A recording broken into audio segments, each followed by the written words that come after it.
हर्षित landmark, सपनों का घर जैसा आप चाहते हैं हम बनाते हैं। 1, 2 एवं 3 BHK ready position flats. Call 9827321321।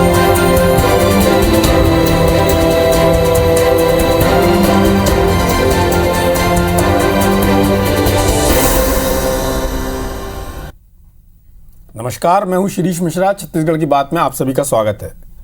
लंबे संघर्ष के बाद प्रदेश में जब से कांग्रेस की सरकार बनी है, मुख्यमंत्री भूपेश बघेल बिना कुछ कहे या बहुत कम शब्दों में विरोधियों को चित्त करते आए हैं। अपने जवाब और अंदाज से अपनी मजबूत छवि गढ़ते आए हैं। सत्ता में आते ही भूपेश सरकार ने छत्तीसगढ़ी संस्कृति को सहेजने और छत्तीसगढ़िया स्वाभिमान की मुहिम छेड़ रखी है।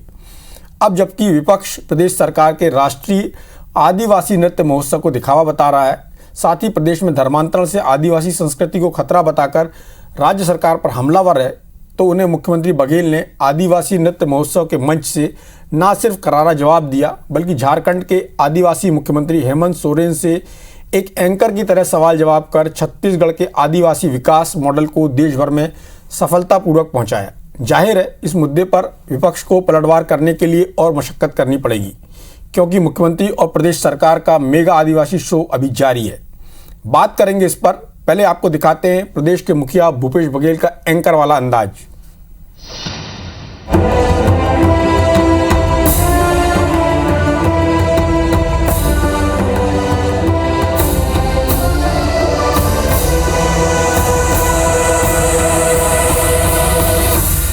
आपको कैसा लगा हमारा छत्तीसगढ़? विभिन्न राज्यों के तो यहाँ मौजूद हैं, साथ साथ में विदेशों से भी यहाँ आए हैं। ये काफ़ी मतलब कहा जा सकता है कि आज आदिवासी समुदाय के लिए एक गौरव का क्षण है और ऐसे प्रोग्रामों से निश्चित रूप से और हमारे झारखंड के लिए यहाँ उपस्थित है और ये छत्तीसगढ़ के भी साइड पर वो यहाँ उपस्थित है। आपको नहीं लगता कि आप झारखंड के छत्तीसगढ़ में झारखंड में? मैं ये बात खुद ही बोलने वाला था कि मुझे तो लग ही नहीं रहा है कि मैं छत्तीसगढ़ में हूँ। और मैंने पहले भी कहा कि जो लोगों को मैं देख रहा हूँ, जो जिनके लिए प्रोग्राम ऑर्गेनाइज है, सभी लोगों में मैं अपने राज्य की कुछ न कुछ झलक देख रहा हूँ और बड़ी खुशी होती है कि पूरे देश में विदेशों के विदेशों तक ट्रैक्सों का जो एक दूसरे का कनेक्टिविटी है, एक मानसिक और सामाजिक कनेक्टिविटी है, वो काफ़ी समान। एक आखिरी सवाल मैं आपसे करना चाहता हूँ। यहाँ आपने छत्तीसगढ़ सरकार में ट्राइबल के एजुकेशन के लिए, उसके हेल्थ के लिए और साथ ही जो लघुपज के लिए वेल्यूएडिशन करने का काम और बहुत सारी गतिविधियाँ, सबसे अच्छा आपको कौन सा? सबसे बढ़िया तो आप जो प्रोग्राम आपने स्टार्ट किया है कि आदिवासी समूह में जो आर्थिक पिछड़ापन, उस पिछड़ापन को कैसे दूर किया जाए, इसका आपने अलग अलग माध्यम जो सेलेक्ट किए हैं, चाहे वो गारमेंट साइड हो, चाहे कोई खाने की चीज़ हो, चाहे फॉरेस्ट प्रोड्यूस हो, उपज हो, अलग अलग जो मतलब मुझे नहीं लगता कि आप यहाँ के ट्राइब्स को वो जिस सेक्टर में चाहे वो अपनी आय वृद्धि करा सकते हैं, आर्थिक समृद्धि ला सकते हैं और अपने परिवार को बेहतर ढंग से पाल। बहुत बहुत धन्यवाद हेमंत भाई। और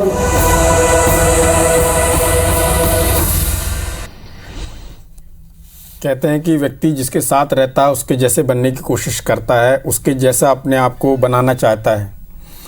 हम लोग लंबे समय से पत्रकारिता में जब हमारे पास इंटरव्यू के लिए कुछ उम्मीदवार आते हैं तो उनसे पूछा जाता है कि आप क्या बनना चाहते हो, तो आमतौर पर उनका जवाब होता है हम एंकर बनना चाहते हैं या रिपोर्टर बनना चाहते हैं, क्योंकि एंकर और रिपोर्टर वो शख्स होते हैं जो ऑन स्क्रीन दिखते हैं। मुख्यमंत्री जी का दिन भर पाला पड़ता है पत्रकारों से, जब वो एयरपोर्ट पर जाते हैं, जब आते हैं या कहीं प्रोग्राम में जाते हैं, पत्रकारों से सवाल पूछते हैं। राजनीति में कहा जाता है कि जो लीडर होता है वो किसी को फॉलो नहीं करता है, वो अपने रास्ता खुद बनाता है। मोदी जी को आपने देखा होगा किस तरह से उन्होंने एक नया आयाम खोला था जब डिस्कवरी चैनल को उन्होंने इंटरव्यू दिया। तो हमारे मुख्यमंत्री जी ने भी एक नया आयाम खोला है, खुद रिपोर्टर बनकर एक प्रदेश के मुख्यमंत्री के साथ संवाद किया और अपने प्रदेश का फीडबैक जानने की कोशिश की। अंदाज भले ही हल्का फुल्का था लेकिन बात बहुत गंभीर थी जो मैसेज देने की कोशिश की गई। और साथ में एक बड़ी बात, एक प्रदेश का जो सीएम है वो दूसरे प्रदेश के सीएम से एक मित्रवत और एक पत्रकार की तरह से जो बात कर रहा है उसके कई मायने हैं, उसके कई संदेश हैं। उन संदेशों को उनकी पार्टी कैसे लेती है और भारतीय जनता पार्टी कैसे लेती है, इस बात पर चर्चा के लिए हमारे साथ दो खास मेहमान हैं। कांग्रेस से प्रखर वक्ता, ग्रामोद्योग बोर्ड के चेयरमैन राजेंद्र तिवारी जी हैं। पत्रकारिता को, राजनीति को, दोनों को बहुत करीब से लंबे अरसे से देख रहे हैं, इसलिए उनसे इस अंदाज पर अलग से बात करेंगे, अलग से सवाल करेंगे। रजनीश सिंह जी भारतीय जनता पार्टी से हैं, बेलतला से विधायक हैं और विधानसभा के अंदर जिस तरह से अपनी बातें रखते हैं, तो रजनीश जी से भी जानना चाहेंगे कि उन्होंने मुख्यमंत्री के इस अंदाज को किस रूप में लिया, उनकी पार्टी ने किस रूप में लिया, और ये जो इतना बड़ा आदिवासी महोत्सव हो रहा है उसमें सरकार ने अपनी ब्रांडिंग जो की है उससे भारतीय जनता पार्टी की जो रणनीति है, भारतीय जनता पार्टी है, उसको कितना नफ़ा नुकसान हो सकता है। सबसे पहला सवाल राजेंद्र तिवारी जी आपसे, चूँकि आप पत्रकारिता को भी बहुत लंबे अरसे से देख रहे हैं, राजनीति को भी देख रहे हैं, आपने मीडिया विभाग लंबे समय तक संभाला है, प्रवक्ता रहे हैं, प्रवक्ता के तौर पर बैठते हैं। मुख्यमंत्री जी के इस अंदाज को आप किस रूप में लेते हैं?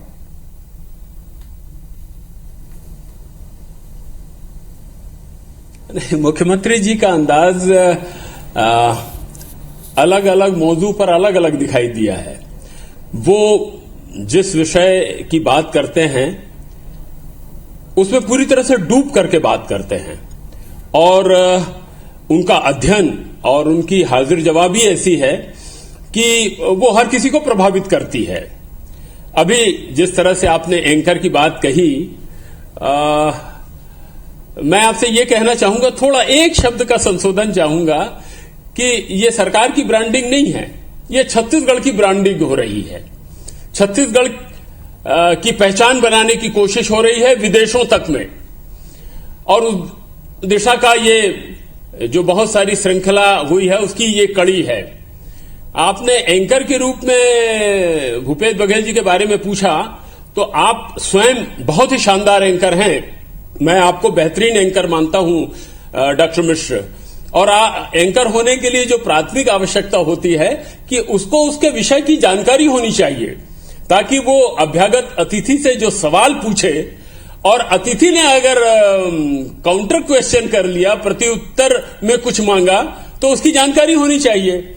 और मैंने कई बार आपको भी देखा है कि आप पूरी तरह से लबरेज रहते हैं उत्तर से।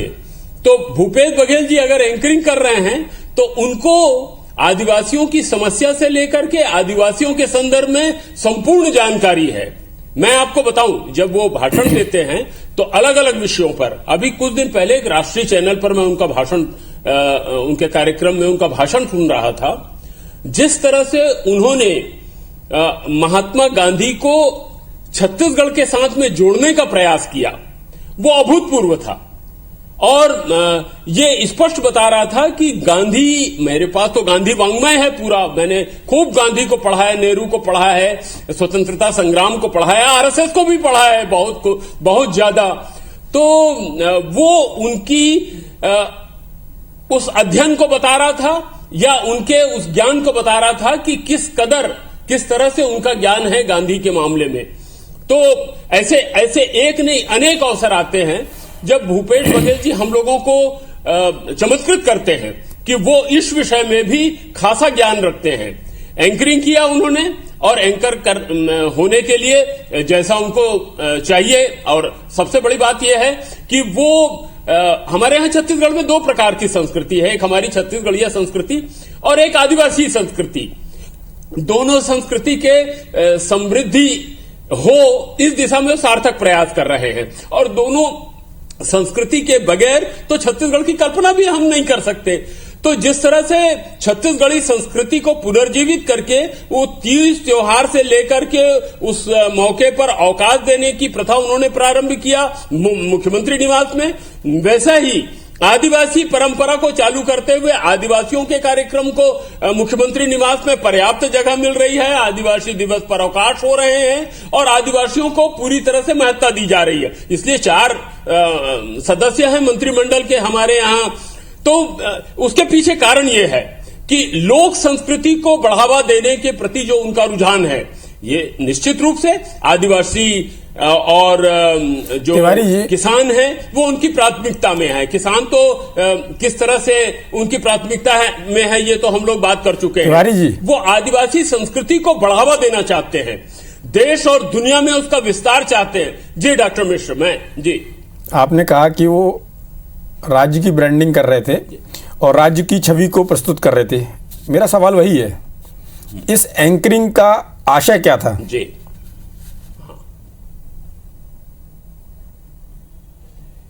इस एंकरिंग का आशय यह था, मजे की बात है, देखिए कितना रोचक संवाद उन दोनों के बीच में चल रहा था। हमारे अतिथि जो थे वो एक ऐसे प्रांत के आदिवासी मुख्यमंत्री हैं जो बाहुल्य है और हमारे यहां 32% आदिवासी हैं। तो वो एक आम जनता को ये बताना चाह रहे थे, हालांकि वो चूंकि एंकर थे इसलिए वो इस बात की प्रस्तुति नहीं कर सके भूपेश बघेल जी, क्योंकि उनका काम तो सवाल पूछने का था उस समय कि किस प्रकार से आदिवासी क्षेत्र में कांग्रेस की सरकार ने आगे बढ़कर के काम किया है, किस तरह से।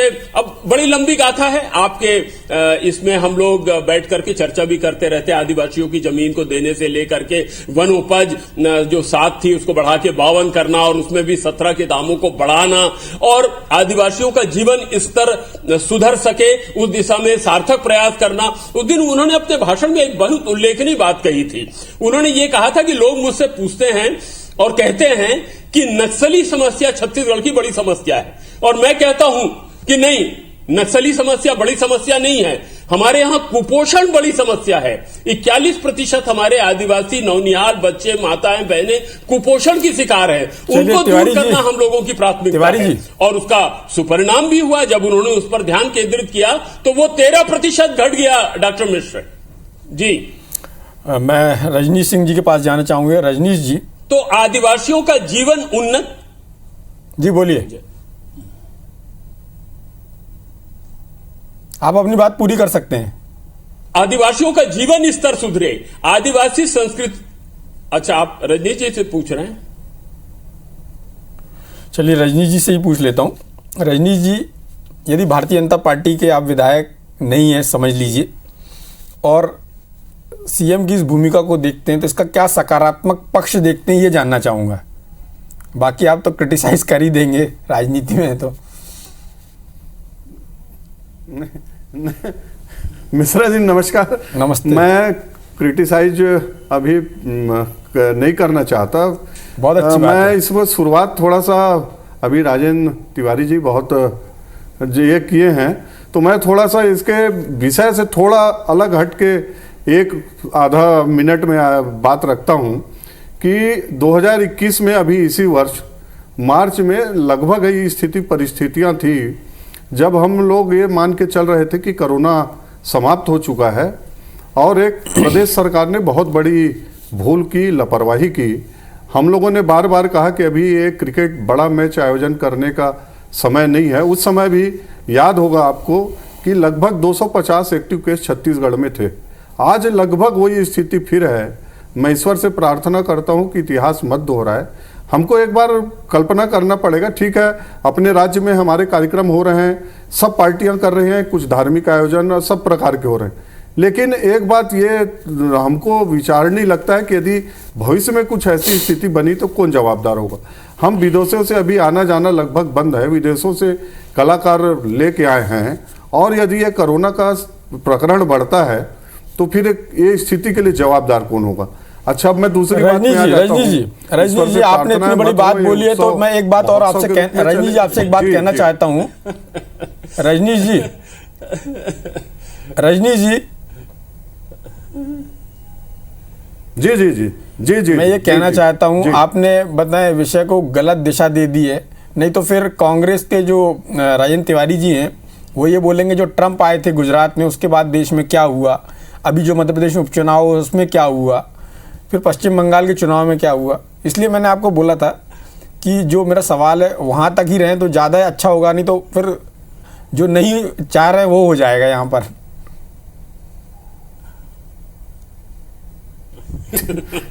मिश्रा जी देखिए, शुरुआत तो छत्तीसगढ़ में ही से बनेगी और बाकी तिवारी जी यदि इन दिशाओं में बात करेंगे तो हो सकता है, समय का अभाव रहेगा जरूर। चलिए आप ट्रंप जी आए तो मेरे उसके सवाल बारे में बंगाल चुनाव और अन्य विषय पर मेरे सवाल का जवाब दे दीजिए। लेकिन कि सीएम की जो एंकरिंग है उससे छत्तीसगढ़ को या जो छत्तीसगढ़ी संस्कृति है, आदिवासी संस्कृति है, उसको क्या लाभ होगा, और जो उन्होंने पड़ोसी प्रदेश के जो सीएम के साथ जो संवाद किया एज ए एंकर, उसका क्या उनको फ़ायदा होगा या प्रदेश को क्या फ़ायदा होगा, यही बता दीजिए। चलिए फ़ायदा नुकसान जो बताना बता दीजिए।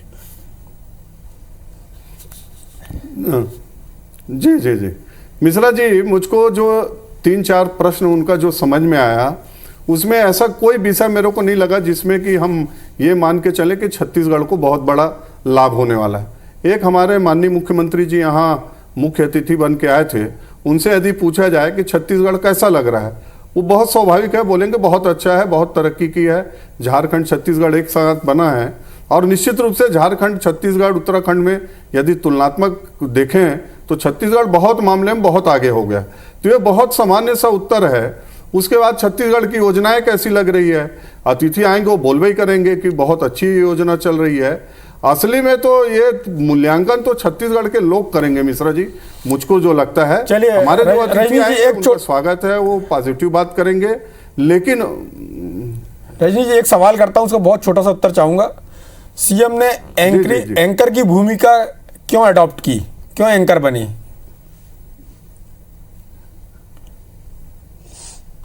आपकी निगाह में उसका तो मेरे को कोई कारण नहीं दिख रहा है अभी। और फिर मैं बोलूंगा तो तिवारी जी को फिर उसमें लगेगा कि फिर राजनीतिक बात कर रहे हैं। इसलिए अभी जो छत्तीसगढ़ की राजनीतिक परिस्थितियां हैं ना, वो ये सब करने के लिए मजबूर कर रही हैं। अभी जो हम सब देख रहे हैं कि सांस्कृतिक कार्यक्रम कांग्रेस में चल रहा है बागाहे दिन, तो उसी सांस्कृतिक कार्यक्रम का एक ये भी पार्ट है, एक सांस्कृतिक कार्यक्रम। चलिए आपका कहना है कांग्रेस का जो सांस्कृतिक कार्यक्रम चल रहा है, आपने जिस तरह से कटाक्ष किया उस पर भी जवाब लूंगा कि मैं राजेंद्र तिवारी जी से जो रजनी जी ने कहा उसका जवाब लूं। रजनी जी आपसे एक सवाल और करना चाहता हूं। मुख्यमंत्री भूपेश बघेल जी की एंकरिंग आपको कैसी लगी?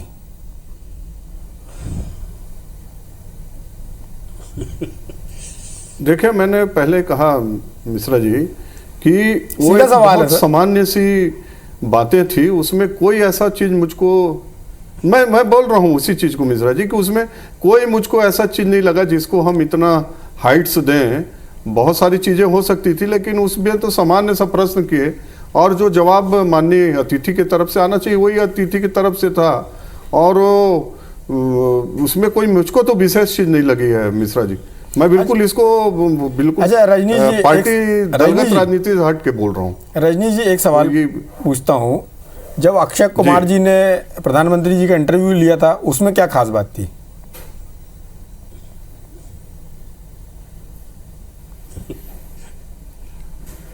अक्षय कुमार ने जब प्रधानमंत्री अक्षय कुमार ने मोदी जी से इंटरव्यू ली थी उसमें कि आप आम कैसे खाते हैं, प्रधानमंत्री जी ने कहा कि आम को छील के खाता हूं मैं। पूछ लीजिए उनसे, फिर मेरे मुझसे। अरे तो वो प्रश्न का क्या नहीं, उसमें अक्षय कुमार जी ने मोदी जी का लिया था वो इंटरव्यू, तो उसमें देश देख रहा था उसको। उसमें हमने कहा कि वो बहुत बड़ा इंटरव्यू है कि पूरा देश का ब्रांडिंग हो गया, जैसा अभी कहा जा रहा है माननीय तिवारी जी की तरफ से कि छत्तीसगढ़ के पूरा योजनाओं का हो गया, छत्तीसगढ़ को पूरा विश्व जान गया। हमने कभी नहीं कहा कि अक्षय कुमार जी ने जो माननीय मोदी जी का आपको रजनी जी आपको नहीं लगता कि रजनी जी आपको नहीं लगता क्या कि मुख्यमंत्री भूपेश बघेल जी ने इस तरह से एक अपना राजनीतिक मित्र बनाया, एक अपनी पार्टी का एक सहयोगी जो उनके साथ वहां पर सरकार में उसको उसके साथ संबंध प्रगाढ़ करने का प्रयास किया और दोनों प्रदेशों के बीच में भी एक सामंजस्य को बढ़ाने का प्रयास किया इस इंटरव्यू के माध्यम से? क्या आपको ऐसा नहीं लगता? वो बिल्कुल आप ठीक कह रहे हैं मिश्रा जी। उस बात को मैं मानता हूं कि चूंकि उनके सहयोगी हैं, इनके सहयोग से उनकी सरकार चल रही है झारखंड में, कांग्रेस उसमें एक हिस्सेदार है, तो एक सहयोगी के रूप में, मित्रवत में मुख्यमंत्री दोनों हैं, तो उसके नाते एक रिश्ता डेवलपमेंट करने के लिए वो ठीक है, उतना तो वो वैसे भी कर सकते थे, वो प्रश्न नहीं करते तब भी उतना रिश्ता उनका आपस में होगा और बल्कि इससे भी ज़्यादा प्रगाढ़ होगा, मैं ऐसा मानता हूँ। चलिए ठीक है। राजेंद्र तिवारी जी, पहली बात जो रजनीश जी ने कही कि वो सांस्कृतिक जो आयोजन वाली बात कही है, कांग्रेस में सांस्कृतिक आयोजन चल रहा है, एक कटाक्ष था उनका।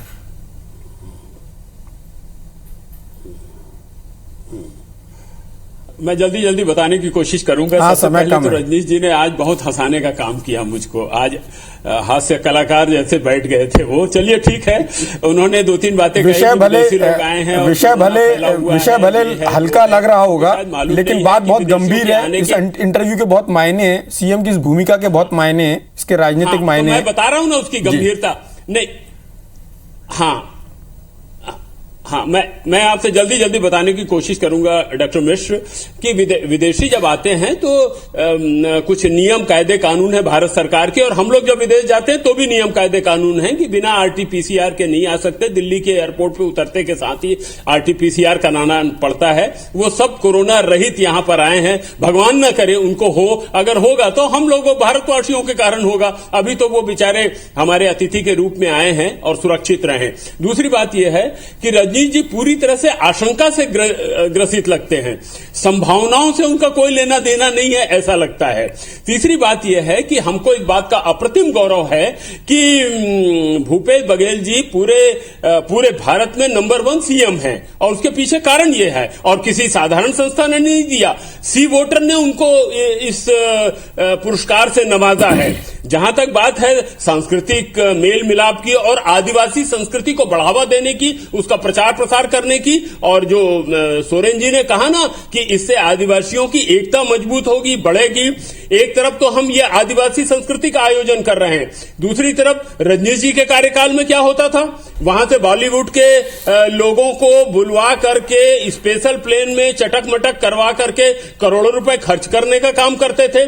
तो ये बुनियादी अंतर है उनके नजर में और हमारे नजर में, और नजर में भी नहीं, नजरिए में अंतर है। उनका नजरिया क्या है ये देखने की आवश्यकता है, उनका दृष्टिकोण क्या है। अगर हिंदी भाषा में कहूं तो उनकी दृष्टि मत देखिए, उनका दृष्टिकोण देखिए कि वो किस भावना से किस बात को लेते हैं।